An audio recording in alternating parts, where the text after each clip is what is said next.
क्या आप सीजीएल देने वाले हैं? फिर तो आपने डेफिनेटली एसएससी का फॉर्म भरा होगा। या अगर आप एनटीपीसी देने वाले हो तो फिर तो एग्ज़ाम डेफिनेटली आरआरबी ही कंडक्ट करेगा। और अगर आप बैंकिंग सेक्टर में जाना चाहते हो तो फिर तो आपको आईबीपीएस के रूल्स पता ही होने चाहिए। कितना अच्छा होता ना कि अगर इतने सारे एग्ज़ाम की जगह सिर्फ एक एग्ज़ाम होता और उसी के स्कोर के माध्यम से हम डिफरेंट एग्ज़ाम्स में सिलेक्ट हो पाते। जी हाँ, कुछ ऐसा ही होने वाला है। इंडिया में सेंट्रल गवर्नमेंट के रिक्रूटमेंट प्रोसेस में आया है एक बड़ा चेंज। यूनियन कैबिनेट ने अप्रूव कर दिया है नेशनल रिक्रूटमेंट एजेंसी और उसी के साथ साथ आया है बहुत सारे चेंजेस पूरे रिक्रूटमेंट प्रोसेस में। तो क्या है ये नेशनल रिक्रूटमेंट एजेंसी? चलिए जानते हैं हमारे आज के वीडियो में। Hello and welcome to Gyan Griham YouTube channel. This is me Megha और आज हम बात करने वाले हैं नेशनल रिक्रूटमेंट एजेंसी और उसके कारण रिक्रूटमेंट प्रोसेस में लाए गए चेंजेस के बारे में। तो चलिए सबसे पहले जान लेते हैं कि आखिर ये रिफॉर्म है क्या। 19 अगस्त 2020 में यूनियन कैबिनेट में अप्रूव किया है नेशनल रिक्रूटमेंट एजेंसी को।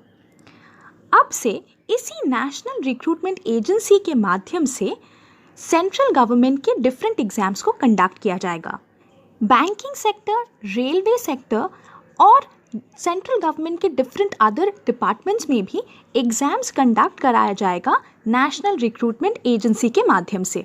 यानी ये एजेंसी कैंडिडेट्स के एग्ज़ाम्स कंडक्ट भी करेगा और कैंडिडेट्स को शॉर्टलिस्ट भी करेगा। तो अभी तक जैसे कि हम देखते थे कि सीजीएल या सीएचएसएल का एग्ज़ाम हो तो वो एसएससी कंडक्ट करता है, एनटीपीसी या रेलवे का कोई भी एग्ज़ाम हो तो वो रेलवे रिक्रूटमेंट बोर्ड कंडक्ट करता है और बैंकिंग सेक्टर का हर एग्ज़ाम आईबीपीएस कंडक्ट करता है। लेकिन अब से ये डिफरेंट एजेंसीज़ अलग अलग तरीके से अपने अपने एग्ज़ाम्स नहीं लेंगे। देयरफॉर पूरे कंट्री में प्रिलिमिनरी स्टेप यानी टायर 1 के सिलेक्शन प्रोसेस को कंडक्ट करेंगे नेशनल रिक्रूटमेंट एजेंसी। और चलिए अब जान लेते हैं इस रिफॉर्म के हाइलाइट्स को। तो सबसे पहली बात, नेशनल रिक्रूटमेंट एजेंसी के माध्यम से अब से पूरे देश में एक ही कॉमन रिक्रूटमेंट एग्ज़ाम लिया जाएगा और इस एग्ज़ाम का नाम है कॉमन एलिजिबिलिटी टेस्ट यानी सेट। तो अब से रेलवेज, बैंकिंग और सेंट्रल गवर्नमेंट के अदर सेक्टर्स के लिए अलग अलग एग्ज़ाम के जगह हमें सिर्फ एक ही कॉमन एग्जामिनेशन अपीयर करना होगा जिसको कंडक्ट करेगा नेशनल रिक्रूटमेंट एजेंसी। सेकेंडली, अलग अलग क्वालिफिकेशन के कैंडिडेट्स के लिए अलग अलग सेट अरेंज किया जाएगा। यानी ग्रेजुएट्स के लिए एक separate set, HS qualified candidates के लिए सेपरेट टेस्ट और मैट्रिकुलेशन पास्ड कैंडिडेट्स के लिए एक अलग सेट अरेंज किया जाएगा। और अब चलिए देखते हैं पॉइंट नंबर 3 को, जो कि बहुत ही एक इम्पॉर्टेंट पॉइंट है। तो देखिए, नेशनल रिक्रूटमेंट एजेंसी सिर्फ और सिर्फ टायर 1 के प्रिलिमिनरी स्क्रीनिंग टेस्ट को कंडक्ट करेंगे। सो याद रखिए, अब तक जैसे कि एसएससी, आरआरबी और आईबीपीएस के अलग अलग एग्ज़ाम होते थे, उन अलग एग्ज़ाम्स की जगह अब से एक यूनिफाइड और कॉमन एग्जामिनेशन होने वाला है जिसको कंडक्ट करेंगे एनआरए यानी नेशनल रिक्रूटमेंट एजेंसी। लेकिन इस फर्स्ट लेवल यानी टायर 1 के बाद जो बाकी के लेवल्स होंगे एग्ज़ाम के, उन लेवल्स को कंडक्ट करेंगे रिस्पेक्टिव एजेंसीज। यानी अगर आप रेलवे के एग्ज़ाम में अपीयर कर रहे हैं तो उस एग्ज़ाम के टायर 2 और टायर 3 एग्जामिनेशंस को कंडक्ट करेगा railway recruitment board. Similarly, banking sector के लिए भी आपके पहले कॉमन एलिजिबिलिटी टेस्ट के बाद आपके सेट के स्कोर के अनुसार टायर 2 और टायर 3 के एग्ज़ाम्स को कंडक्ट करेंगे आईबीपीएस। तो हमें याद रखना है कि नेशनल रिक्रूटमेंट एजेंसी केवल टायर 1 को ही कंडक्ट करेंगे और ये टायर 1 होगा एक common test for all candidates across the nation. और चलिए अब देखते हैं अगला पॉइंट। कॉमन एलिजिबिलिटी टेस्ट के लिए एक कॉमन सिलेबस को फॉलो किया जाएगा, यानी a common curriculum will be followed. अब सिलेबस को लेके अभी तक कोई नोटिफिकेशन नहीं आया है, लेकिन ये एक स्टैंडर्डाइज सिलेबस होगा जिसके माध्यम से रेलवे, आईबीपीएस और different other central government departments में एग्ज़ाम कंडक्ट किया जाएगा। यानी IBPS का अलग सिलेबस, SSC का अलग सिलेबस और RRB का अलग सिलेबस, ऐसा कुछ अब से नहीं रहेगा। और अब बढ़ते हैं अगले पॉइंट की तरफ। नेशनल रिक्रूटमेंट एजेंसी के पोर्टल से हमें मिलेगा एक कॉमन रजिस्ट्रेशन नंबर और एक सिंगल फीस, यानी SSC के लिए अलग रजिस्ट्रेशन नंबर, RRB का अलग रजिस्ट्रेशन नंबर और IBPS का अलग, ऐसा कुछ अब से नहीं रहेगा, क्योंकि हमें मिल जाएगा एक कॉमन रजिस्ट्रेशन नंबर और सिर्फ एक फीस के अगेंस्ट आप डिफरेंट एग्जाम्स के लिए एलिजिबल बन जाओगे। और एडमिट कार्ड का जनरेशन या फिर मेरिट लिस्ट का पब्लिकेशन, ये सारे प्रोसेसेस ऑनलाइन होने वाले हैं। इसके अलावा ये कॉमन एलिजिबिलिटी टेस्ट यानी सेट के एग्ज़ाम्स को कंडक्ट किया जाएगा डिफरेंट डिस्ट्रिक्ट्स में, यानी कैंडिडेट अपने खुद के डिस्ट्रिक्ट के एग्ज़ाम सेंटर में ही एग्ज़ाम दे पाएगा।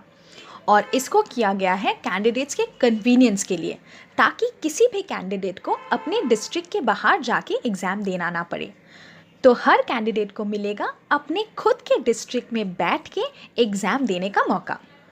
इसके अलावा एग्ज़ाम्स को कंडक्ट किया जाएगा 12 डिफरेंट लैंग्वेजेस में, तो आप अपने खुद के रीजनल लैंग्वेज में एग्ज़ाम दे सकते हैं। और अब चलते हैं नेक्स्ट पॉइंट की तरफ। क्योंकि ये एक कॉमन एलिजिबिलिटी टेस्ट होगा फॉर डिफरेंट एग्ज़ाम्स, इसीलिए एक स्टैंडर्डाइज क्वेश्चन बैंक तैयार किया जाएगा और यहाँ पे मल्टीपल चॉइस बेस्ड क्वेश्चंस ही पूछा जाएगा। इसके अलावा एग्जामिनेशन प्रोसेस में ट्रांसपेरेंसी रखने के कारण हर कैंडिडेट को मिलेगा अपना अलग क्वेश्चन पेपर, जिससे कि चीटिंग और पेपर लीकेज के चांसेस एकदम कम हो जाएंगे।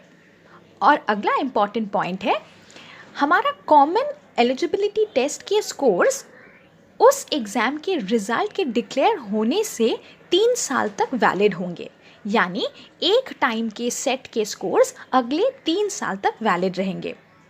और याद रखिए, कॉमन एलिजिबिलिटी टेस्ट को साल में 2 बार कंडक्ट किया जाएगा, तो हम साल में 2 बार इस एग्ज़ाम को दे सकते हैं और इस एग्ज़ाम के स्कोर को हम अगले 3 साल तक वैलिड पाएंगे। और यहाँ पे सबसे अच्छी बात ये है कि सेट यानी कि कॉमन एलिजिबिलिटी टेस्ट देने का कोई अपर लिमिट नहीं है, यानी a candidate can give the examination for any number of times. और उसी के साथ कैंडिडेट के बेस्ट स्कोर को उसके करंट स्कोर के तौर पे कंसिडर किया जाएगा, यानी अगर आप एग्ज़ाम को 5 बार अटैम्प्ट करते हो तो उन 5 बार में से आपके सबसे बेस्ट स्कोर को ही काउंट किया जाएगा।